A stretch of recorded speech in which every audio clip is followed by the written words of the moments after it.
Welcome back to Nukleopatra, Making a Dead or Alive album with me, Barry Stone. How is everyone? How was your Christmas? Hope you've all enjoyed it, whatever you've been doing. We continue looking back on this very special album by our favourite band, Dead or Alive, which recently celebrated its 30th anniversary. You all know it's a special album from me, and making album number 6 with the band was something I could never have dreamed would happen when I used to listen to albums 1, 2 and 3 back in my teenage bedroom in Ireland. We are on episode 7 and we are still not done, but we are nearing the end of our Nukleopatra adventure.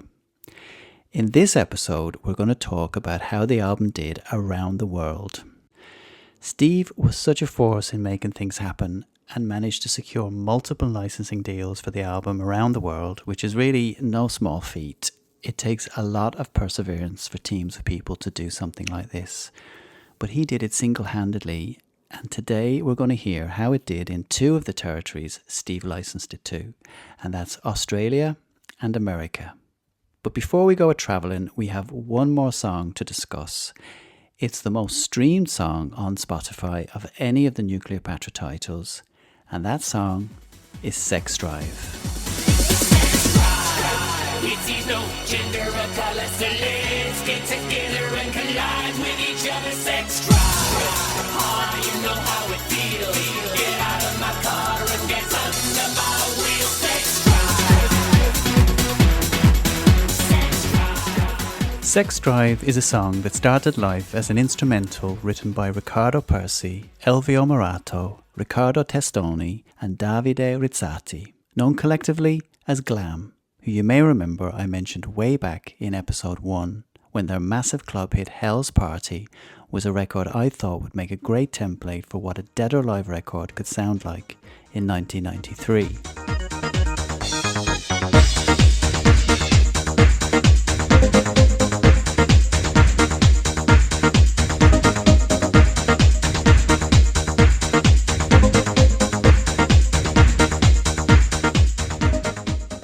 Hell's Party was a track itself that went on a bit of a journey.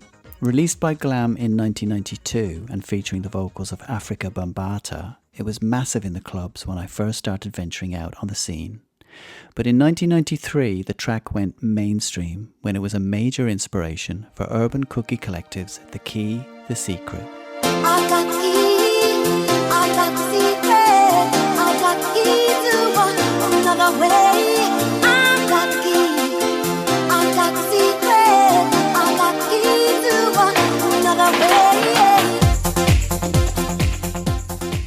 This new song, featuring the vocals of Diane Charlemagne, was a massive hit but clearly echoed sounds from Glam's more underground club anthem.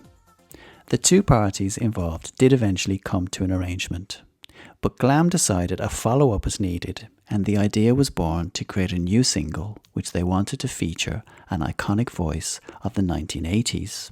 From the moment Steve played me Sex Drive, which would have been early in 1994, I was blown away by this song. The music, Pete's lyrics and melody and his vocal delivery, it ticked all the boxes and I was immediately a fan. Although I knew they'd recorded it with Glam, I didn't really know any of the details, and even up until recently I knew nothing about the background to this track. How the collaboration came about, where it was recorded, when it was written, nothing. So the podcast seemed the perfect excuse for me to go finding answers. I tracked down one of the writers. His name is Davide Rizzatti. Davide lives in Trieste, Italy, and preferred to be interviewed through messages, but he was more than happy to tell me how Glam came to work with Pete Burns. This is the story of Sex Drive.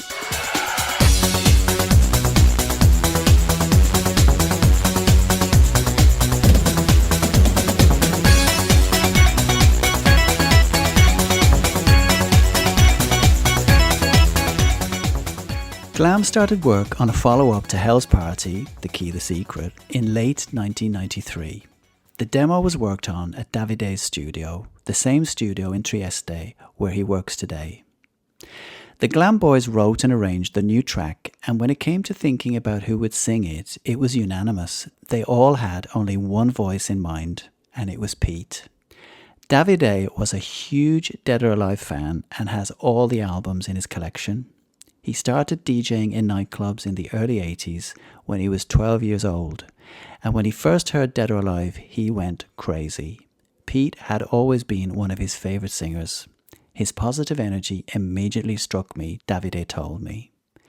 He went on to say, once the demo for this new track was complete, Glam's label, Expanded Music, sent it to Pete, whose enthusiasm was immediate. He approved it after the first listen, and after all the legal agreements for the collaboration were sorted, Glam organised for a recording session with Pete in London. So Davide told me that it was he, Ricky Percy and Alvio Morato who travelled to London in order to record Pete's vocal on the instrumental. They arrived with one digital audio tape, or DAT as we used to call them, that had a stereo mix of the track. So this means there's no scope to change anything once they're in the session. The key they've recorded their instrumental in can't be changed, but Davide told me that the key of the song was the first thing they thought about when putting this together. They were ready to record Pete's vocal on a 24-track 2-inch analog tape. What blows my mind is that they came to London with absolutely no idea what Pete had written to go on top of their instrumental. The first time they'd hear Sex Drive was when Pete got behind the mic to sing. Can you imagine? If that was my instrumental, that would have been a good day at the office. Here's the rest of Davide's message. I personally chose Strong Room Studios, a legendary place where in those very days Björk's album debut had been completed, which I was lucky enough to hear in preview thanks to the studio's sound engineer. The meeting with Pete was unforgettable. He welcomed us together with Steve Coy in a London cafe and shortly after invited us to his home, where we also met his wife. I still remember with emotion when he showed me his extraordinary collection of stage costumes, and with great generosity gave me about 30 Akai S1000 floppy disks containing the original Pet Shop Boys sounds from his personal archive. The next day we met in the studio to record the vocals. We hadn't heard anything before, we had only imagined how his voice might sound on our backing track.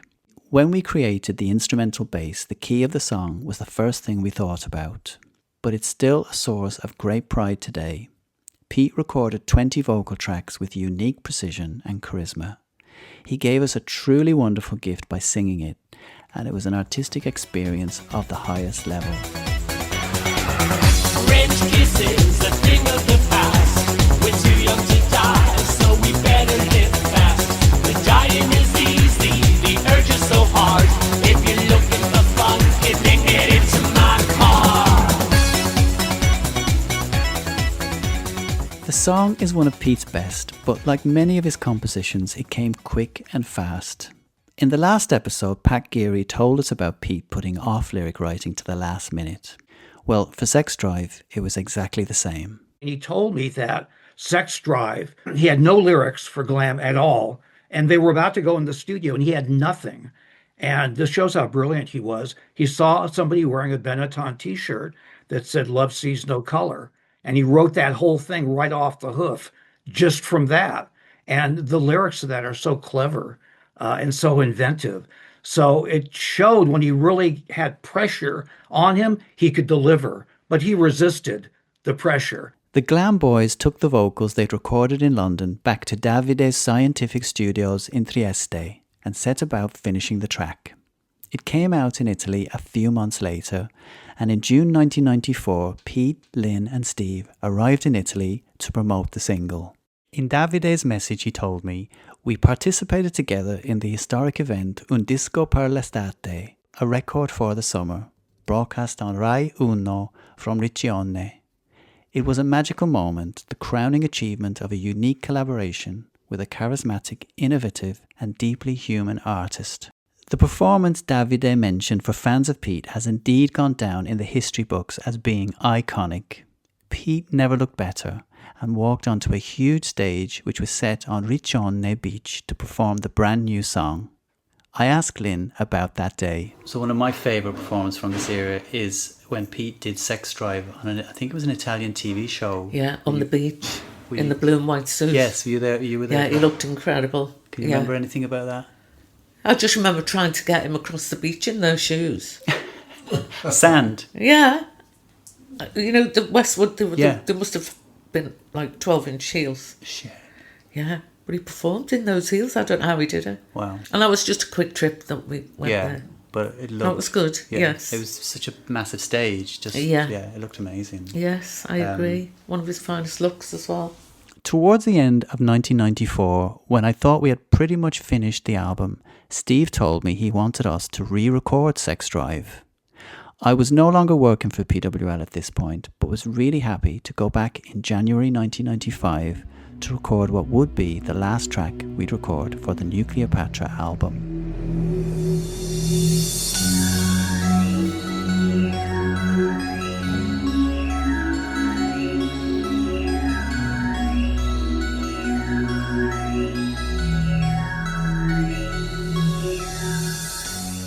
I was thrilled to get my hands on this one, and I remember really taking my time on it, enjoying recreating what Glam had done, but then stripping it back to create the extended structure which ended up being the album version. One of the first things I did was find that atmospheric sound effect, which is pretty much the first thing you hear at the beginning of the record. It's basically street noise with some low-level traffic, and then I added the slightly menacing synths to give it some atmosphere. Like I'd done with Picture This, I was creating a 12-inch structure, which we recorded that way. It wasn't edited into a 12-inch afterwards, and I loved it. The atmospherics are something I love adding to records, and they're something I've always enjoyed about Pet Shop Boys records. West End Girls, Suburbia, all have these sound effects underneath the music, which I always found pleasing to listen to, and it sets you up for something that's to come. That's what I wanted to achieve with the new version. I kept the wonderful glam bell line so distinctive and kept building it up, introducing the mean octave synth bass and percussion, adding to the drama before Pete comes in. When he does come in, we start our version with what was Glam's middle eight section, Oh the Sun's Coming Down. There's two of Pete singing this, one pan to the left, the other to the right. But listen closely, and you'll hear that on Pete's second take, the one on the right, he didn't actually sing the O. So he's all alone on the left for that one word. Geeky stuff. Oh, the sun's coming down, the night's coming in, I got a brain for business and a body for sin. If the Benetton t-shirt inspired the chorus lyric, then surely Melanie Griffith's famous line from Working Girl inspired this killer lyric. The build-up we made before we get to the actual song really stamped the Nukleopatra sound all over this version. And once we get to the song, it never lets up. It's relentless, as every good Dead or Alive record should be. Glam had created a vocal lock from the I sound of Drive, which was so reminiscent of the I am being haunted lock used on Something in My House. I had to recreate that too, as it's just so catchy and brilliant.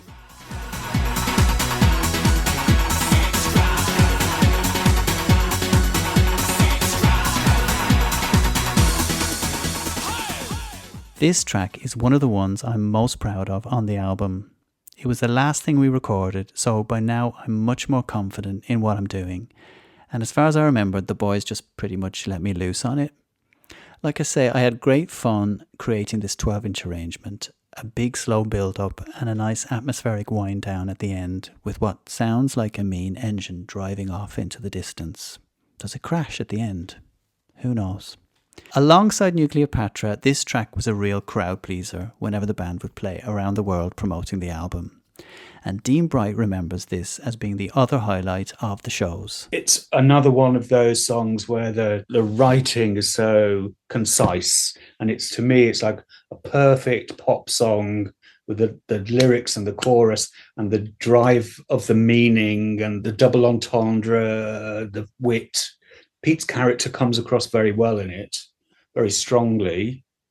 And it's just very succinct, and it's just one little gem. Yeah. I really wish that they'd have done more with Glam because it was just a marriage made in heaven. Sex Drive is a song that the first time you hear it, you get it. It's instant. It's so strong. Yeah. You know the lyrics after hearing it once. It's really, really strong. So the last reference to recording with the band I can find in my diary is listed on the 30th of January 1995, and it says Sex Drive Mixing. And with that, we have a finished album. Now, I know Steve had all the dates of everything we recorded and will likely have done some editing of the mixes at home before sending off the finished thing to Sony Japan, who eventually released the album in October 1995. From what I can tell, it did really well in Japan. I have an article here from Music Week, December 95, where Nick Robinson writes, "It's in Japan that Dead or Alive are currently experiencing their biggest popularity boom.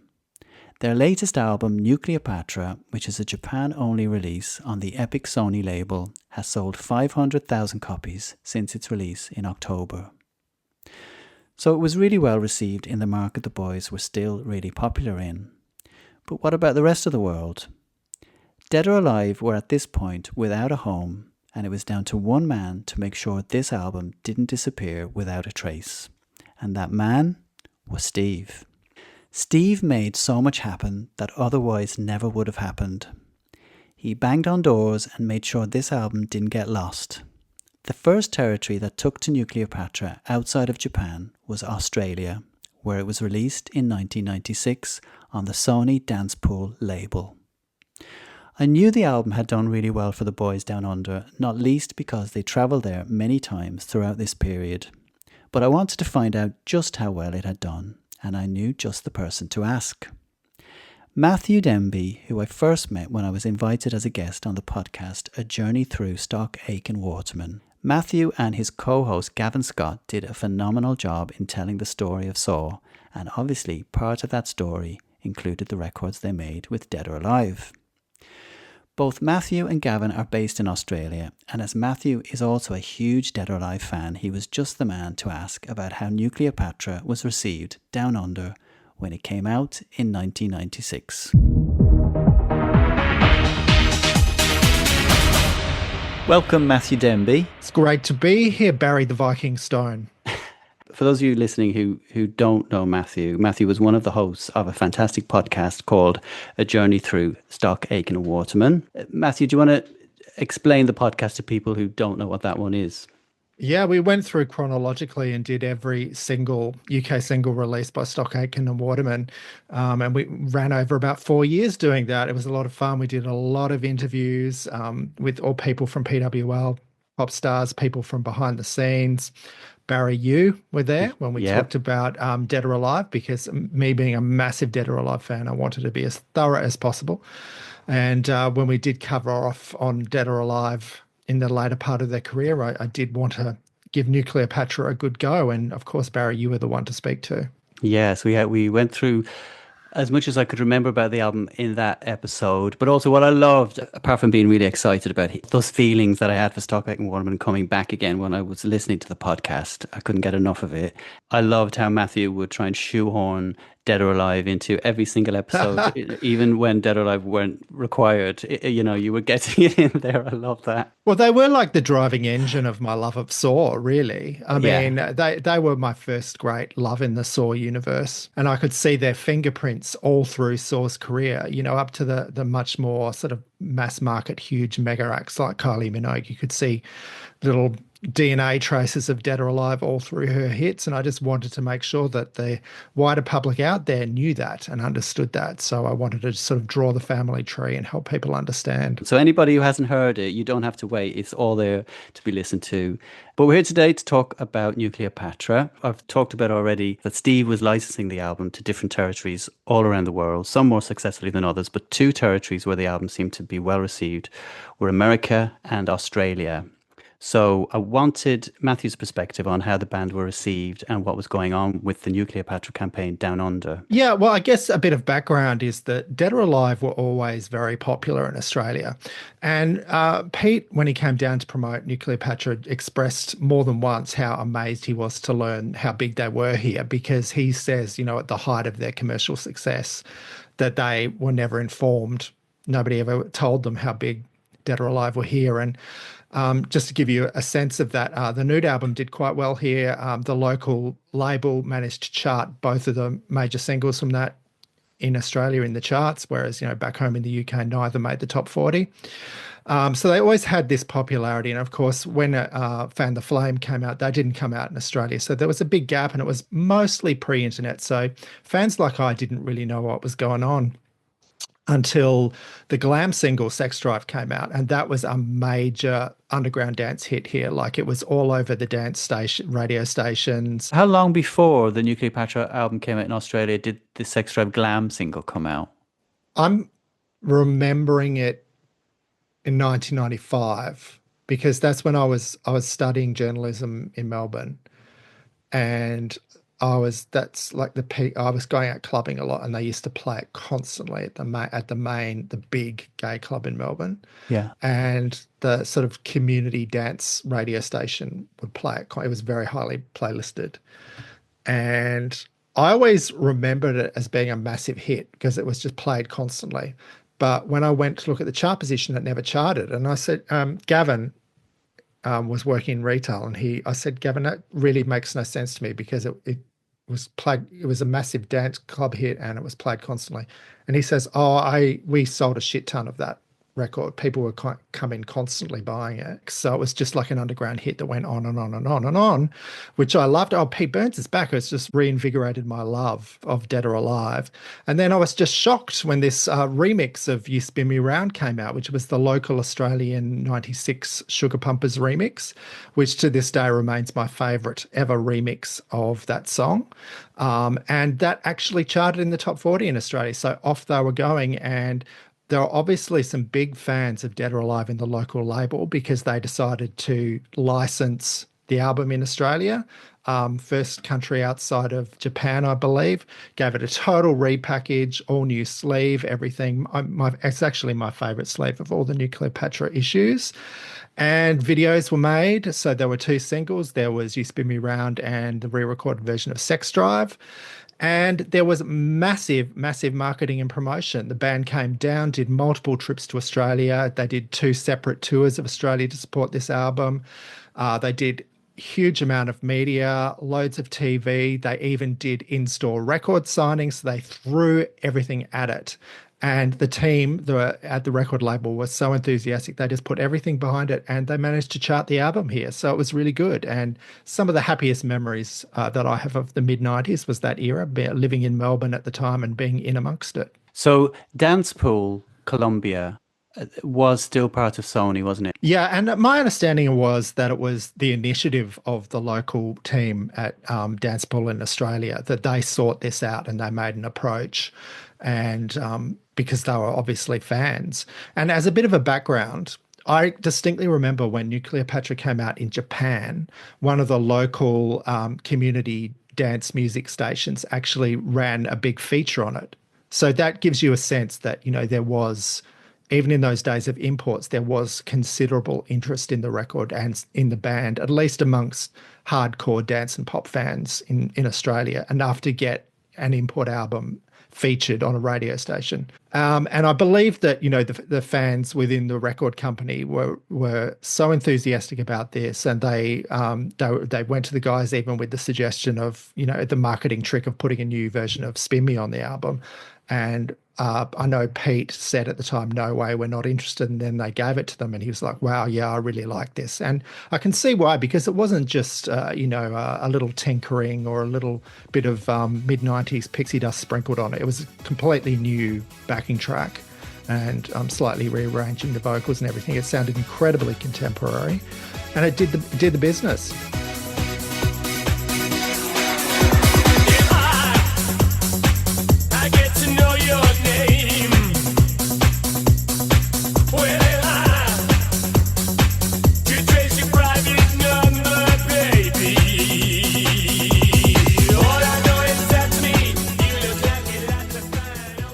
I would imagine Pete would have been totally against going back to Spin Me. It was his Achilles heel, wasn't it? He hated it. The fact that they were playing ball, obviously, really, it shows in the success that this whole campaign had, because Pete and Steve were willing to compromise on that one thing.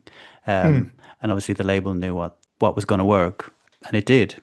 Was that trip in October 96, was that the first time the band had ever come to Australia, do you know? It was the first time ever, and they never came back after the Nukleopatra campaign. So it was a hot and heavy, intense love affair that was extended with lots of returns. But after that, they never came back, which I was always a little heartbroken about. But to me, it was just like, wow, because Pete being my favorite pop star from when I was, early to mid-teens, and always still a strong fan after that. But there was that period where he was just my number one, and I just adored him. Growing up in suburbia in Australia, I grew up in Adelaide, people like Pete Burns were like, they could have just as well been living on Mars, because you would never, ever come across them. They certainly were nothing like the kind of people that I was around.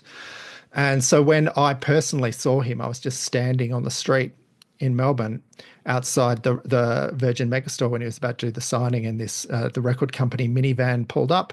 He and the others popped out. He was wearing, you'll love this, the red Vivienne Westwood suit. Yes. That I know figures in your story. Yes. And I was just agog. It was like I'd never seen, of course I'd consumed his image all those years through the media, but on a face-to-face level in 3 dimensions, I'd never seen anyone like him before. And I was like, oh my God, I was just transfixed. Yeah. And it is literally like seeing someone step out of a movie that you loved when you were a child. Someone steps out of Star Wars onto the street or something like that, because it was that alien and it was that astounding to me. This untouchable figure was suddenly in amongst it and with us where I was living, and I was very, very happy. Yeah. And was it a big crowd that day? Well, the queue stretched from the back of the store where the signing was to the front. So I couldn't tell you how many that was, but there were more than enough to make it a success. Yeah. And I remember one of the things that sticks in my mind about that, I had a firm idea of what a Dead or Alive fan was, which I thought was me. So I thought it would be a bunch of, at the time, mid-20-something gay guys, mostly with a sprinkle of other people. And then when I turned up, it was probably like 80 or 90% goths. Okay. It's like, I've misjudged this. This isn't the fan base. So this signing was post the success of the newly reissued Spin Me in Australia. Correct. Yeah. It was when the album was out. So as with many signings, I think ultimately the idea is that you're generating record sales by people getting the fan base to come out and create a buzz. Yeah. And did you speak to the band that day? Only very briefly. It was just like shuffle in, shuffle out. It's like, you don't want to make a fool of yourself. You don't want to make a tit of yourself. You think they've heard it all before, and you just want a pleasant experience. Yeah.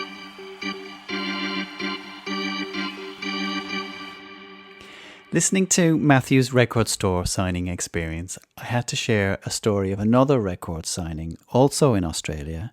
This one was in Sydney, which Luke Nutley commented a few weeks ago on one of my Facebook posts, and it did make me laugh. Luke is happy for me to share this story on here. So, after buying the very expensive Japanese import as well as the Australian release, 19-year-old Luke got in line to meet the band and have his record signed. And when he got to the top of the line and handed over his records, Pete looked up at him with a bored, blank expression and said, deadpan, "Where do you want it?" Luke looked him right in the eye and said, "In between your legs." Pete giggled and said, "You sassy little bitch." Luke's queer heart was full of joy. You were a sassy little brave bitch that day, Luke. Back to my chat with Matt, and we discussed the differences between the Japanese and Australian releases. We have a slightly different track list, and obviously the Spin Me that was released in '96 is on there. And I have to say, with that one, at the time, I had no time for that remix at all. I just wasn't interested in Spin Me remixes back then. But listening to it, I've been listening to it while I've been doing this podcast, and it is actually really good. It sounds of the time, doesn't it? And they did do a good job. But yeah, they decided to jumble up the track listing. There's a different remix of Unhappy Birthday on there. But other than that, I think it's pretty much the same. Maybe there's some edits here and there. I think it's a different mix of Rebel Rebel as well, isn't it? Is it? I Okay. think it is, yeah. But I think, when labels put out these different versions of albums, I kind of suspect the idea is that they want to also get the really hardcore fans who already have the Japanese version, and they want to give them a reason to buy this on import or whatever. Yeah. And when I did move to London, I noticed there were loads of import copies of this in the large record shops in London. So like the Australian version was stocked in the UK. And it's very, the sleeve is really good. It Yeah. stands up there with the Japanese one, I think. Of course, photo by Davidos. All the Yes. photos on this one are. It looks stunning. Yeah, so out of all the artworks, this is your favorite, Matthew, yeah? It is. I think I like it because of what it is, but I also think it's got a bit of nostalgic value to me because I just had a great time in that period. And what really struck me is how committed the band were to promoting this in Australia. As we mentioned, record signings, massive media. Like my friend Morris interviewed them for one of the street magazines in Australia, and he told me that that day Pete was literally had back-to-back interviews through a whole day. And when you talk about the touring as well, it sort of puts paid to this idea that Dead or Alive were the quote-unquote difficult band who wouldn't do what they were told. Well, maybe they weren't doing what they were told, but they were definitely doing what they wanted to do, and that was a lot of work. They threw a huge amount of promo into this record.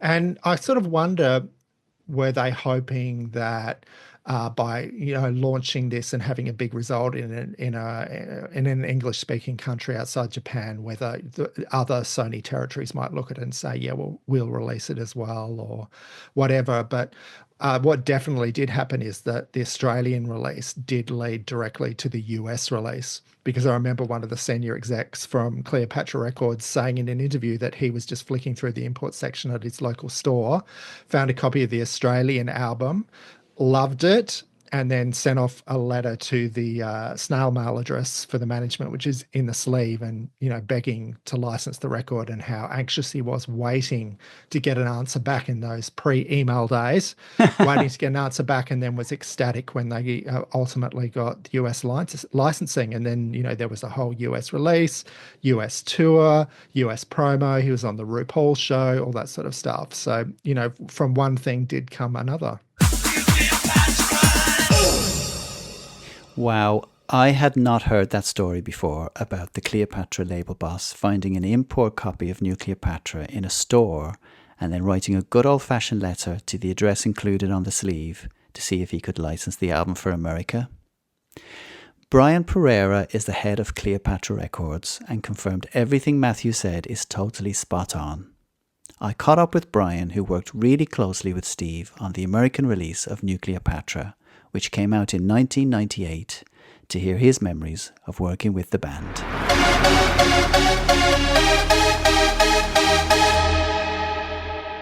The first deal we did was signed in April 1st, 1998, and Steve Coy signed the contract. The label had only been around for, at that point, it would have been 6 years.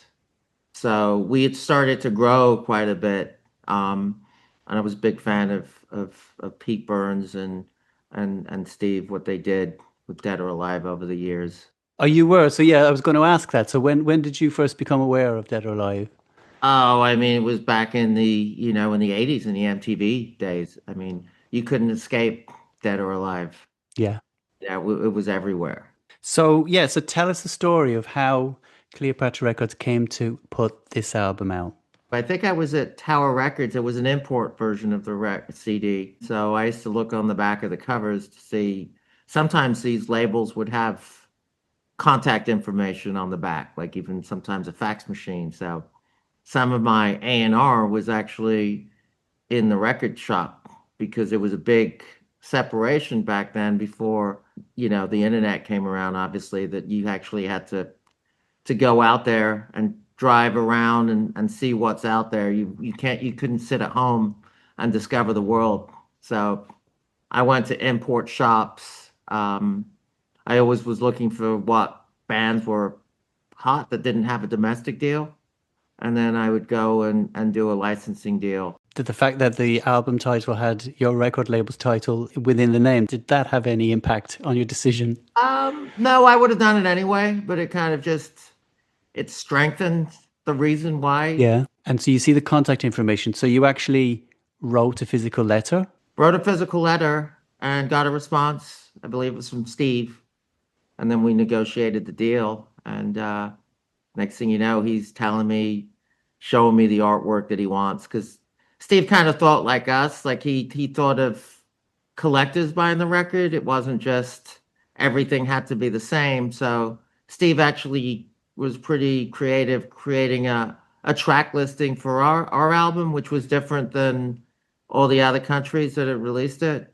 The artwork was different too. So I thought that was really creative, because you do have the collectors market that want to buy all the different versions of the album, and just even switching around the tracks where you had an exclusive track listing different from everybody else. It kind of created a lot more excitement. And so you did the deal via phone and fax. When did you actually first get to meet the band? We went to New York. There was supposed to be a show set up, or a small showcase before the tour. So we went to meet them in New York. The first meeting, we didn't see Pete Burns. We just saw Steve. He just said, "Oh yeah, Pete was out late last night." So Was he being a diva? yeah. So, but Steve was a great manager. So he always had Pete's back. Pete Burns over here definitely had quite a reputation in the industry as being quite a difficult character to deal with. So I wondered how you found working with him. We kind of never really found any challenges within working with him, because we continued to work with him on one-offs. So we continued doing some of those tribute records. One thing I got to say about Steve and Pete, they definitely delivered quality. I don't think they ever looked at things as a cash grab. The stuff they delivered was the bar was raised. Quality control was definitely high. With some bands, I'd imagine if the one of the band members is the manager, it probably could be quite a nightmare. But it sounds from what you said that working with Steve was a bit of a dream. It was, yeah. We got along, so it's important for the label and the artist to have some type of respect and friendship, because the times we did meet with Steve, we enjoyed his company, and every time he called, I enjoyed talking to him on the phone. I was going to say, in Australia, a label called Dancepool seemed to have a really successful campaign for marketing and promoting the album, and Pete and Steve seemed to be really on board with working with that label, which had not always been the case with other labels the band had worked with in the past. How did you find working with them promoting the album? Were they on board with your ideas and stuff? Yeah, they were on board with promoting it, and they let us, do the marketing and get posters in the shops and do what they call co-ops at the time, where you put the record as a rack discount, like if it's in Virgin Megastore. So when you walk into the store, you would see the album displayed. So as far as that goes, yeah, they were wonderful to work with. Brian and Cleopatra Records did a fantastic job with the Nukleopatra album, and the band were definitely back in the American limelight around this time, being featured on the VH1 channel and appearing on the RuPaul show. The relationship between the band and the label was a successful one, even though the album by this point was over 3 years old. It's challenging when the record was already out for a while. Right. Sometimes people perceive a record it's not brand new. I think was it 2 years prior? Was it? So basically October 95, it came out in Japan. So yeah, quite a while. So it basically was 3 years before it came out in America, wasn't it? Because I think Australia was then in between. Did you concentrate on singles? Was there one or two key tracks that you heavily promoted, or? I think we promoted about 3 tracks off the record that we were servicing, specialty radio. Yeah, and what ones were they? Can you remember? Sex Drive was one. Sex Drive did quite well around the world, I think. Yeah. And so how did it do in the States? It did well, for the time of having a record that was kind of an older record. I think it did really well. I mean, we put out some money for it, and it ended up at the end of the term, it recouped and made some. So I think that was a good thing. It was really interesting to hear just how involved Steve was in putting together the artwork and track listing for all the different territories the album came out around the world. I guess it shouldn't really be a surprise. The band meant everything to Steve. And all these small details which mean so much to the fans, Steve understood. Throughout the Nukleopatra era, the band were busy touring all over the place and made multiple trips to both the territories we've talked about this episode. In Australia, Pete couldn't say enough good things about the Sleaze Ball he performed at in 1996, whereas the White Party, forever now known as the Shite Party, not so much. In America, they also covered a lot of ground, and in our season finale, we are going to hear from Lynn, Dean and J. John all about the crazy adventures they had when they took Nukleopatra on the road. That's right, folks. I said season finale. We are almost at the end of our Nukleopatra adventure. But the good news is the season finale will be spread across 2 episodes. In part 1 next time, we will indeed hear some of the stories from the band's time on the road, and we are also finally going to hear from J. John and find out his story and how he came to be in the band. It's going to be a good one. My thanks to Davide Rizzatti, Pat Geary, Lynn Burns, Dean Bright, Matthew Denby and Brian Perera, all for making this such a bumper episode. You can hear more chat from my guests in today's episode over in Nukleopatra's Tomb. Thanks also to Demon Music Group for allowing me to include all the music you've heard today. If you haven't already got your copy of Nukleopatra, head over to demonmusicgroup.co.uk and get your copy now. You can find me at Barry Stone Music on Instagram, Facebook and TikTok. I'll see you for more Nukleopatra adventures in part 1 of our season finale next time. Until then, it's bye for now.